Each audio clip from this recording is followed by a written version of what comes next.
ஏமாந்துட்டேல, ஏமாத்திட்டாங்கல்ல, நம்பி மோசம் போயிட்டேல, இருதயத்தை காயப்படுத்திட்டாங்கல்ல. எதற்கு என் வாழ்க்கையில் எப்படி நடக்கும்? என் வாழ்க்கையில் எதற்கு இந்த கண்ணீர்?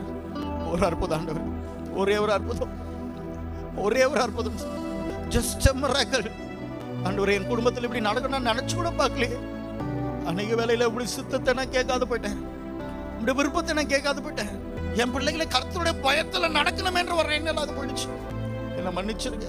கூலு போடா, வேலைக்கு போடா, சம்பாரிச்சுனோடா எல்லாம் சொன்னேன். நான் தேவனுடைய ஆலயத்துக்கு நடத்தாம போயிட்டேன் சாமி. டாக்டருங்க சந்தேகப்படுறாங்க, டாக்டருங்க சைலண்டா இருக்கிறாங்க. நம்பினவர்களால் வருகிற துரோகங்களை என்னால் தாங்க முடியல. எதிர்பார்த்து எதிர்பார்த்து எதிர்பார்த்து எதிர்பார்த்து அவமானம் நிந்தையும் அடைந்து கொண்டே இருக்கிறேன். அப்பா, உம்மை தவிர வேற வழியில, உம்மை தவிர ஒரு வழியில, உம்மை தவிர எனக்கு வழியில சாமி. உண்மை நம்பி இருக்கிறேன்.